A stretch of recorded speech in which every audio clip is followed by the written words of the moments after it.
College football season is over. The NFL has come to an end. That used to mean no more regular season football until at least August or September. But this is 2020 and the XFL is back. Now, this is not the same XFL that you remember from before, but it is wildly different from the NFL. So let's talk about some of the major rules.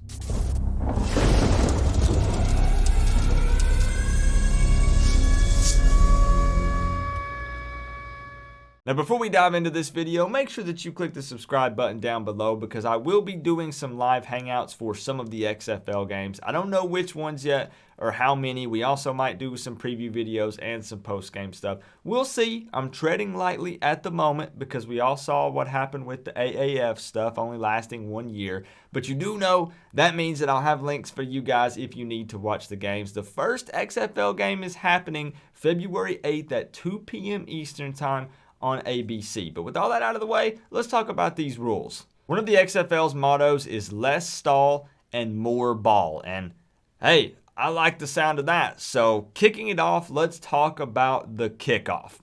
You see what I did there? Now this is very different from what you're used to. And when comparing it, I'm talking about the NFL because these guys are getting paid to play in this league. So what happens during the kickoff is the coverage team lines up on the 35-yard line while the return team lines up just 5 yards away on the 30. Other than the kicker and the returner, players are not allowed to move until the returner has touched the ball or the ball has touched the ground for at least 3 seconds, and that will be signaled by the referee. The ball must be kicked to at least the 20 or the ball will be placed on the, get this, 45-yard line. If the ball is kicked into the end zone, it will be placed at the 35-yard line. And yes, onside kicks are allowed in the XFL, but the team must indicate and let the referee know that they're going to do this ahead of time. And then both teams will line up using traditional NFL rules. The idea is that this will eliminate the 30-yard sprint to collision currently present in the NFL, and that causes a lot of injuries. So let's talk about what happens after a touchdown. The scoring team is going to have a couple of different options at their disposal.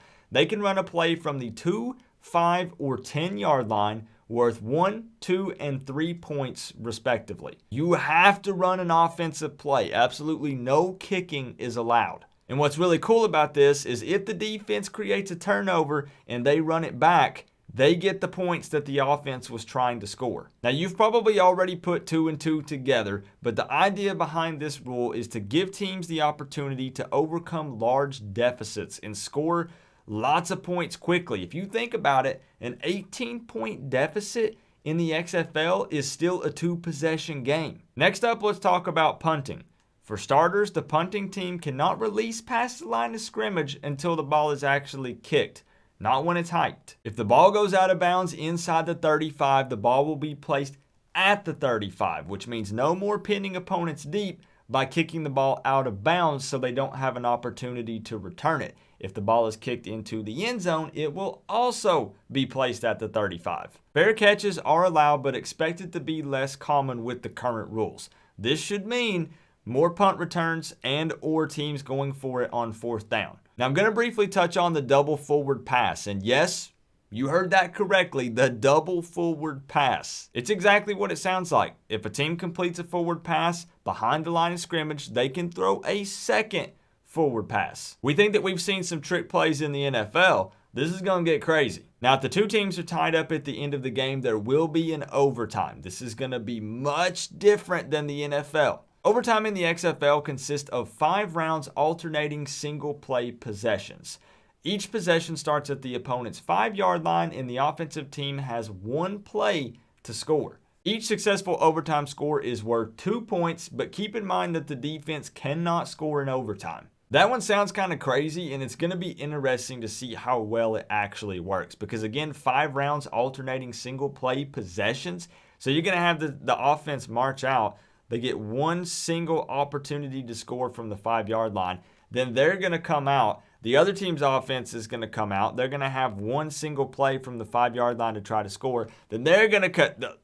We're going to see. Now let's talk about some of the timing changes. These are meant to speed up the game and keep the action going. First off is the 25-second play clock. This begins after the ball is spotted. As many of you already know, the NFL has a 40-second play clock that starts after the previous play ends. For this next set of timing changes, I am going to be staring directly at my notes because I need to make sure I get this right. Typically, I try to glance at notes, but then make eye contact with you guys, so at least I look like I know a little bit what I'm talking about, but I've got to look at these notes and make sure I nail this. So after the 2-minute warning, in each half on plays that end in the field of play, so inbounds, the game clock will be stopped until the ball has been spotted and 5 seconds have run off of the play clock. This is going to have a big impact on teams trying to run out the clock. Think about it. Now, on incomplete passes and out-of-bounds plays, the clock stops until the ball is actually snapped, and that's the same as in the NFL. When it comes to timeouts, teams will have 2 1-minute timeouts per half as opposed to the 3 timeouts in the NFL. Now, there are no coaches' challenges in the XFL, but every play will be subject to review by the replay official up in the booth. And again, the idea in the XFL is to keep things rolling and moving. A coach's challenge slows down the game. And finally, to wrap it up, I'm going to hit you with a couple of quick short rules that are different in the XFL. Only 1 foot has to be inbounds for a catch to be complete, not 2. Given the way that the play clock works in the XFL, there is going to be a dedicated ball spotting official whose only job is to quickly spot the ball. Imagine the training for that guy. What is that like?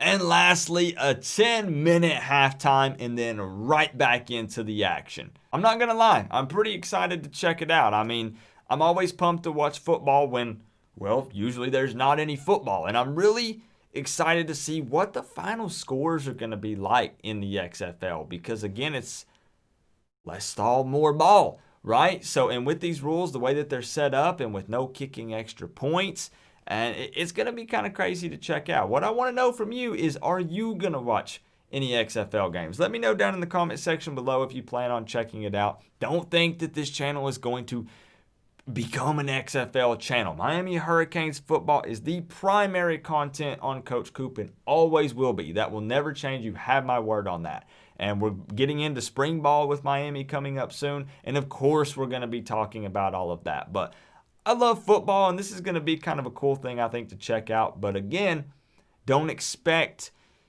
any particular amount of content. This might be the only video I ever post about XFL. I don't know. Or we might dive deep and do previews and do the Hangouts and do the post game. I don't really know what to expect yet. We're going to, again, like I mentioned earlier, just kind of tread lightly and feel it out and see where it goes. But leave some type of comment down below. And let me know even if maybe if you are into XFL, who's your team? Your boy Coop's going to be rooting for the Tampa Bay Vipers. There's 8 teams in total currently in the XFL. But that's going to be it for this video, guys.